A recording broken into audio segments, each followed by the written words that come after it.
Welcome to the other side of Lucy Letby. In episode 67, which I think we're at now, we're going to look at an article in Unheard by the excellent journalist David Rose, and we'll pick up a little bit on recent comments by Judith Moritz. Now, David's article is very important, and I think we've touched on it before. I know a lot more detail. I'm sure David knows it as well, but I know a lot more detail that frankly makes a mockery of the expert witness and their understanding of hyperglycemia and insulin in preterm neonates. Now, I'm also sorry I haven't done any podcasts recently because I'm actually writing a book, which is something I never thought I would actually say. I didn't realize how difficult it was. I assumed it was, but I didn't realize just how difficult it was. And I'm also working on another much bigger project, which is still to come to fruition, but hopefully will in the future. Now, even though I don't agree with a lot of what David Rose and Unheard say, I think they provide an excellent service that they give people an option to consume their media from independent sources, which is so critical nowadays. And I would highly recommend that you visit their website, read their stuff, take from it what you want, discard what you don't want. And if you can help them out, do so, because it keeps this independent journalism going. Because we're going to do an article here now from Unheard that you won't hear on the BBC or anywhere else for that matter. So just Google Unheard, subscribe, it's free, and if you can help out, do. So this article is from March 8, 2025, from David Rose and Cleuci de Oliveira. Beautiful name. I hope I've got it right. And it's a rather disturbing article, but again, it was one that I did know about. But it said late on the 17th of February, a document briefly appeared on the website of Lady Justice Thirlwell's public inquiry into the Lucy Letby murders. By morning, it had vanished. And that wasn't just that document. There was many documents had vanished during the course of the day. Unheard can now reveal that this was a statement to police by Dr. Ashta Soni, a paediatrician at the neonatal unit where Letby worked. And it raised serious doubts about the claims that Lucy Letby attempted to murder two babies by poisoning them with insulin. Now, anyone who listens to this podcast knows what I think about that. It is utter nonsense. But here we have another straw pulled from the brick that's crumbling in front of our faces. And it actually goes to the heart of what I was saying. The article carries on, yet the document was not disclosed to the defense before her first trial began, nor during her unsuccessful bid to appeal.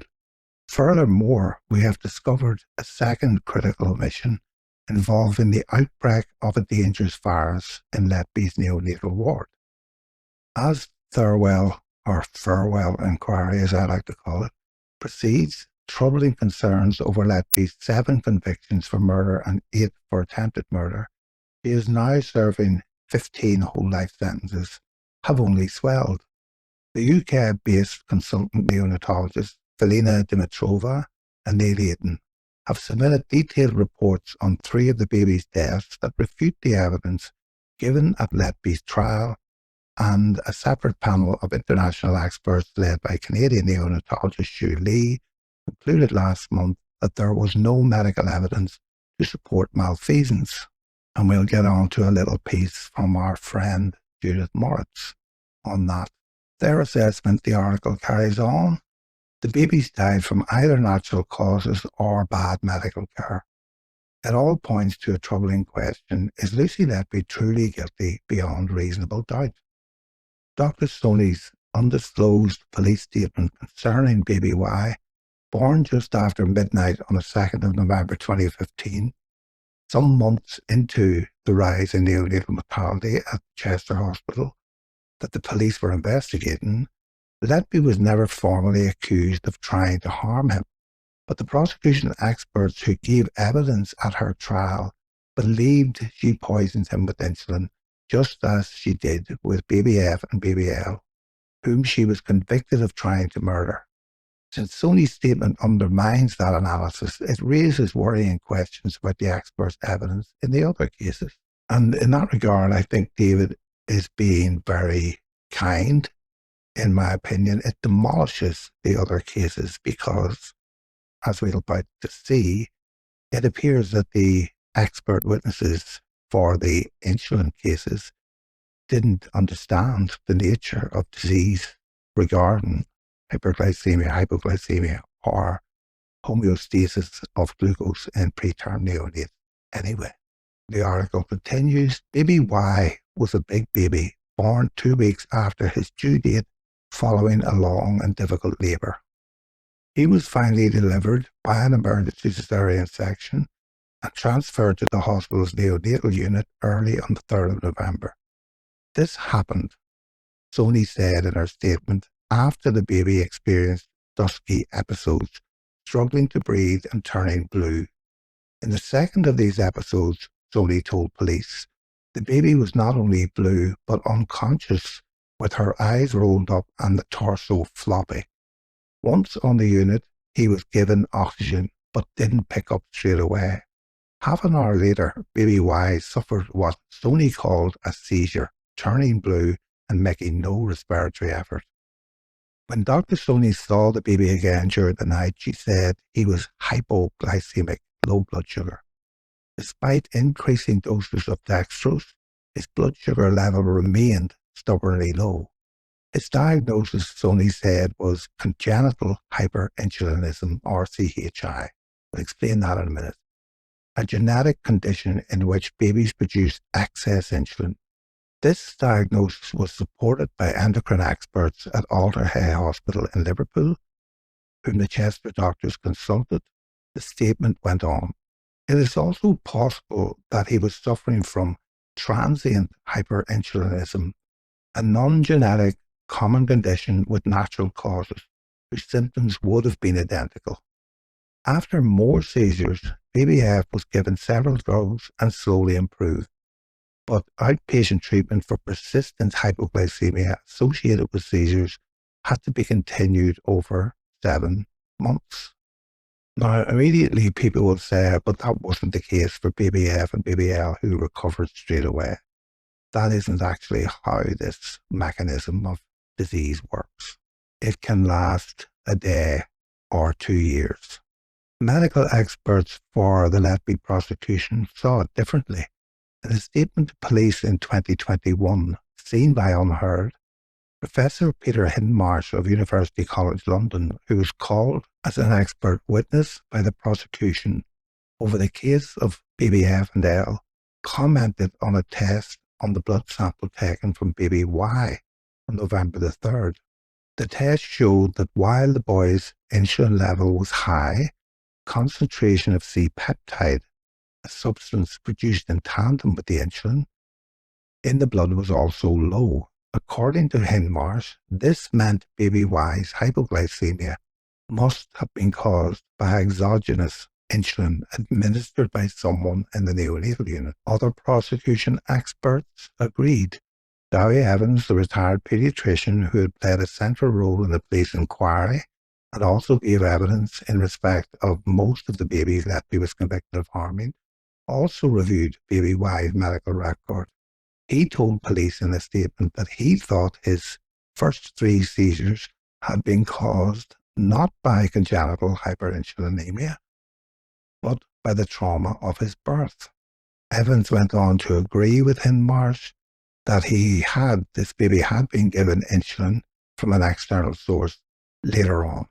A third prosecution expert, Dr. Sandy Bowen, backed that position too. However, we spoke to 2 practicing neonatologists who say all baby Y's dusky episodes and seizures could have been caused by naturally occurring hyperinsulinism, either transient or congenital, which they say is far more common than the prosecution experts appear to believe. They say what matters most is that baby Y had a confirmed diagnosis of congenital hyperinsulinemia and still needed treatment long after leaving the Chester unit. Lee's expert panel has come to a similar conclusion. In summary report, now being examined by the Criminal Cases Review Commission, says naturally occurring hypoglycemia, low blood sugar, affects up to 40% of newborn babies, and that the relative levels of insulin and C-peptide seen in babies F, L, and Y are also not uncommon. The timeline here is important too, because baby Y's first 3 seizures all took place before Letby even encountered him. And for me, this is a recurrent trend in this trial. The event timeline, invented largely by the prosecution, usually starts when Lucy Letby appears on the scene, but doesn't take into account any of the physiological or pathological events that occurred to the baby and even in the pregnancy long before she appeared on the scene. According to the article, if Dr. Soni's statement had been given to Letby's defense team, they might have called her as a witness and explored why she thought baby Y was suffering from congenital hyperinsulinemia rather than a deliberate insulin overdose. That in turn might have enabled them to question the conclusions reached by the prosecution experts around babies F and L. In those cases too, they claimed that the combination of high insulin and low C-peptide levels pointed to deliberate insulin poisoning.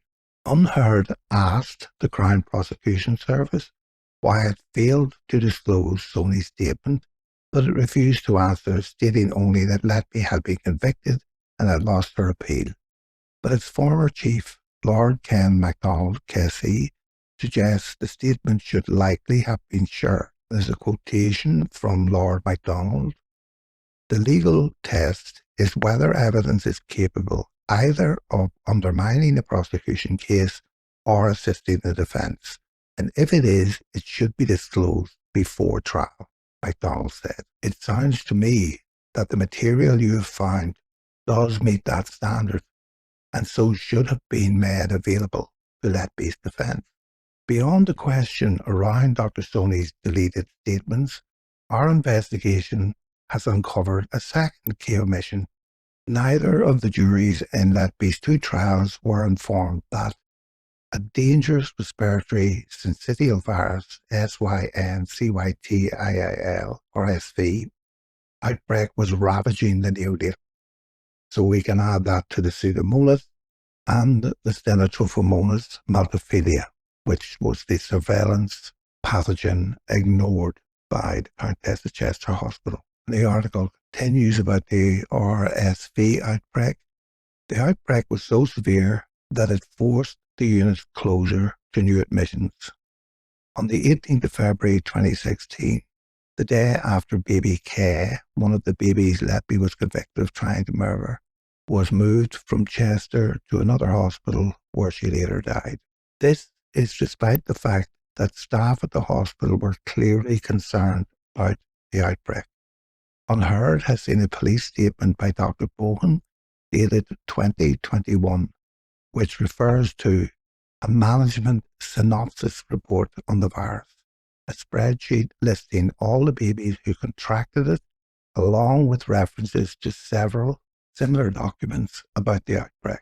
Until the eve of her first trial, Letby was charged with both murdering and attempting to murder baby K, but the prosecution asked the judge to remove the murder count from the indictment so that she was tried only for attempted murder. It was confident Letby had dislodged the child's breathing tube, which we all know is rubbish, but to quote the prosecution counsel, we cannot and do not say that that was what caused the girl's death. He did not mention the virus sweeping through the neonatal unit when baby K was born. For her part, Bohan made the dangers of RSV clear. Its effects are usually mild, but in preterm infants, RSV is responsible for significant mortality and morbidity. He told police in a statement, quote, "The virus is spread easily and can live for prolonged periods on the hands and hard surfaces. There is no cure." Close quote. Baby K's medical records do not say whether she was tested for RSV, but she had been in respiratory distress, and if she did contract the virus at Chester, it may have contributed to her death. Meanwhile, the Shuley expert panel is skeptical of the prosecution's argument that Letby tried to kill baby K by dislodging her breathing tube. Skeptical, puts it mildly. Very diplomatic, David, as a writer, isn't he? Suggesting instead that the hospital had used the wrong side tube, causing an air leak, which is again a well-known phenomenon.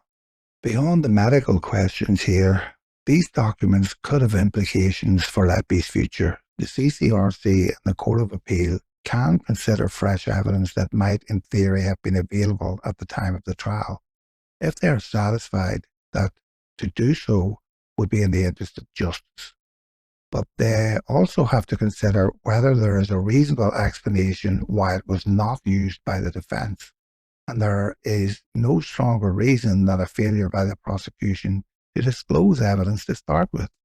This is ultimately why the case of baby Y and baby K may yet be so significant.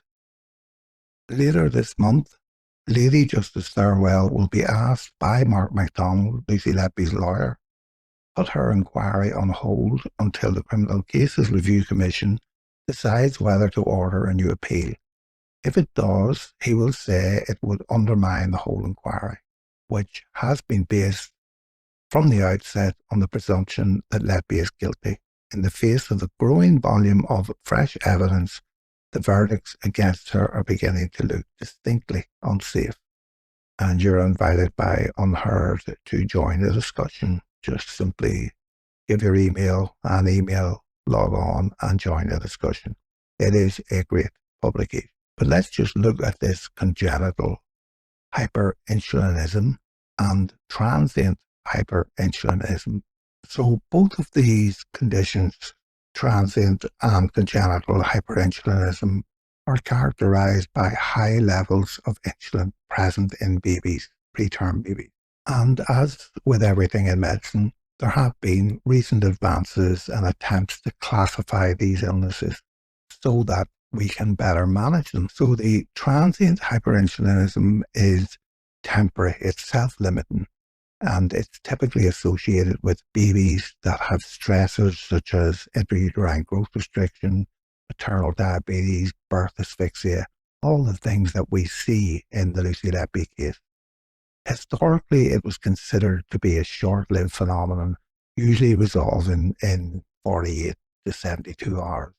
But newer studies show that it has a broader spectrum that can persist for weeks or months. And there are even reported cases of a delayed onset, even a month after the baby is discharged. This hyperinsulinism occurs. And congenital hyperinsulinism is generally considered to be a disease of term babies, not preterm babies, although it can happen in preterm babies. And it arises from genetic mutations which affect insulin regulatory pathways. And these genetic disorders can either affect all of the part of the pancreas that makes insulin or only little focal parts of it. Therefore, if you're found in that situation where you think there is congenital hyperinsulinism, you have to do genetic tests to isolate and clarify the subtypes. Because, in that disease, there isn't just one type of congenital hyperinsulinism. If there are little focal areas in the pancreas, these can be removed. And the insulin immunoassays, such as the Ross Cobra system that was used in the babies that were in the Countess of Chester Hospital, they're commonly used. But it is well known that because of the short half-life of insulin, that's the length of time it takes to clear the body, and its instability in pre-testing handling often lead to false negative results. Then we have the problem with the unknown quantity of antibody interference with these tests, which I explained before. But the bottom line with these tests and immunoassay tests in general, the current evidence confirms that particularly the insulin immunoassay systematically overestimates true insulin levels. particularly in the presence of other types of insulin, but the anti-insulin antibodies are the main problem. And some of these interfering antibodies can lead to a tenfold increase in the measured insulin. So we can be sure that as medicine moves forward, and our knowledge about hypoglycemia in preterm neonates, which is a big problem, is going to make these tests obsolete. And because of all of this interference that goes on all the time, systematically, using one immunoassay test to come to any conclusion is not only bad science, it's irresponsible medicine. No one would want their baby to be treated for a disease with medication that has significant side effects and may not work or be the right option on the basis of a single Roche Cobra immunoassay test. It's not good enough, it never will be, and it's certainly not good enough for a forensic tool. There is one case study from 2023, which is just a single example used to demonstrate the effect or the impact of these incongruent tests. It's measured 334 picomoles on the immunoassay, but when they ran the same test through the liquid chromatography mass spectrometry, it dropped to 58 picomoles. And that meant that they no longer had to do the genetic testing and subject the family to all of that uncertainty and the potential of invasive surgery. So as tests in the real world, I certainly would not rely on them for any patient I had. So the gold standard for the diagnosis of this hyperinsulinemia in babies are exogenous poisoning of insulin, because they would fall into the same biochemical category, is first line. You can do an immunoassay test with polyethylene glycol, try and reduce the number of autoantibodies. Then you follow up with the second line of liquid chromatography mass spectrometry for suspected analog use. That's a different type of insulin than ActRapid or antibody interference. And finally, you would do a genetic test when or if you had confirmed these biochemical abnormalities. You don't just do the first line and then forget about it, which is the basis on which Cleuci Letby was convicted. Now, when it comes to C-peptide, because C-peptide has a longer half-life, it hangs around in the body longer and it is theoretically more stable. So it is a much better or easier protein to measure using an immunoassay. And in a 2014 study, they found that a C-peptide over 350 picomoles per liter during hypoglycemia had a 96.7% positive predictive value for congenital hyperinsulinism. But on the other hand, levels below 94 picomoles per liter suggested inappropriate insulin suppression. So the number that we're looking for in the cases of exogenous insulin when it comes to the C-peptide are below 94 picomoles per liter. Now that still wouldn't prove it, but it would definitely point in that direction. But neither BBF nor BBL had measured C-peptide levels below 94 picomoles per liter. In fact, there's enormous confusion over what these measurements actually were in the necessary precise terms to make medical diagnoses.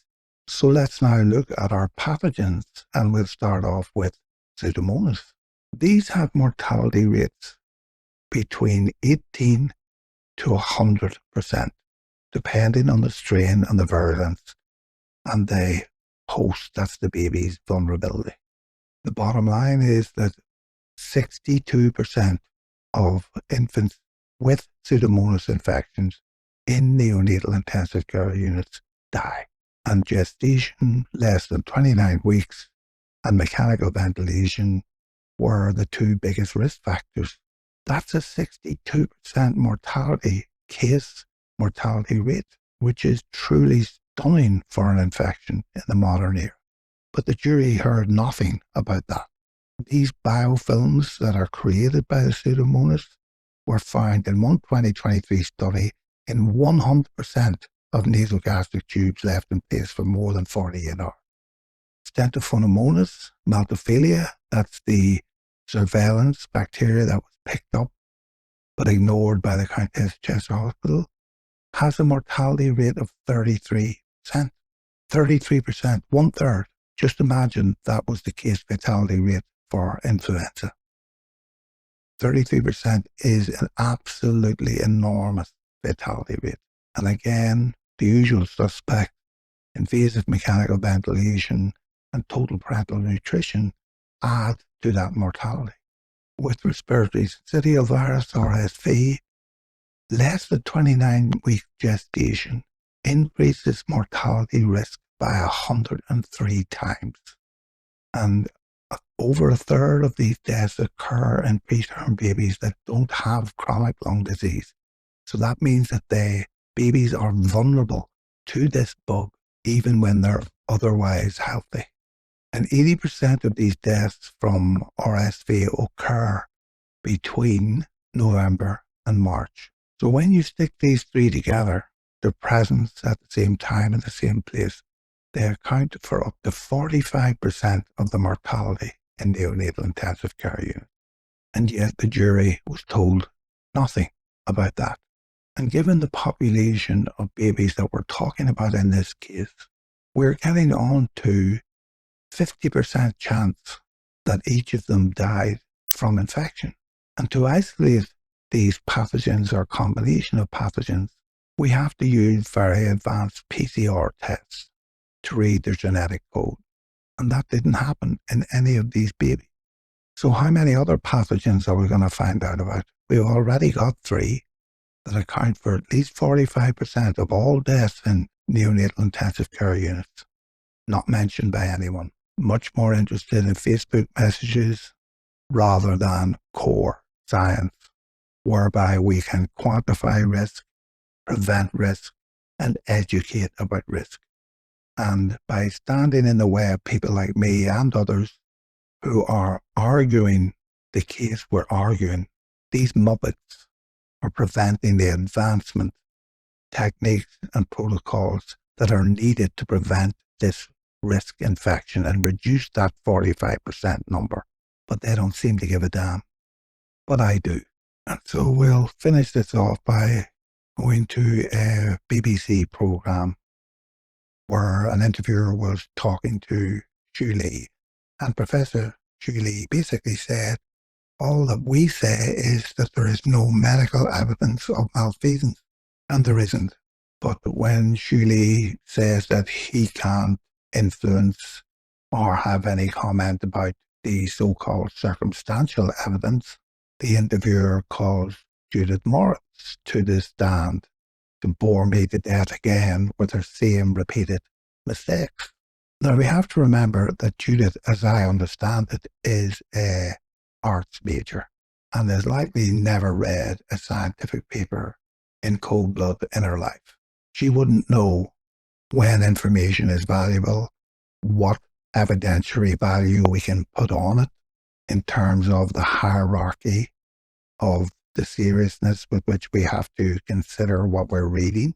But let's go over what Judith had to say about the Cleuci press conference. The BBC presenter goes to Judith and says, our correspondent, Judith Morris, probably knows more about this case than many people because she's been following the story right from the start and was in court for the original trial. Hi, Judith. Hi. Can you give us your thoughts? And Judith gives us her thoughts. And Judith says, well, you can't listen to what Dr. Lee is saying there in complete isolation, as you've just said, without understanding the wider context of how it fits into the case. It was noticeable to me, listening to that several of the questions you asked him about the wider case, he can't deal with. He can't get into any discussion about the non-medical evidence. He's quickly written that off, but it is extensive, as was Letby's performance in the witness box over 14 days, which the jury at her trial had to assess, and he doesn't get into that. Now, he told you just then that there were no medical experts called at the original trial, but that just isn't correct.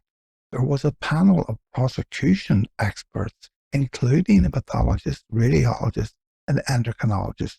There were others, but there was no defense expert, and that is a blind spot that no amount of new evidence can deal with.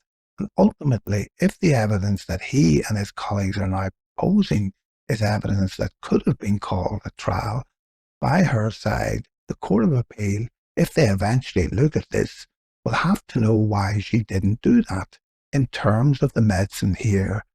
And the question is going to come down to whether anything that he is saying is taking the case into genuinely new territory.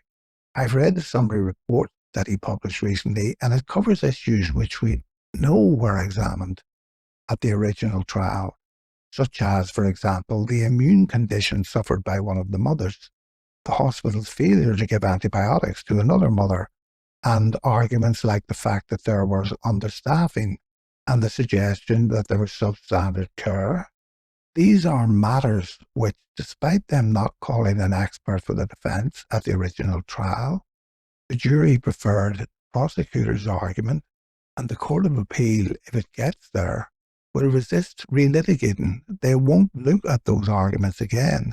So the devil here is going to be in the detail, ultimately, of whether Dr. Lee and his team come up with anything genuinely fresh, evidence which hasn't been considered before.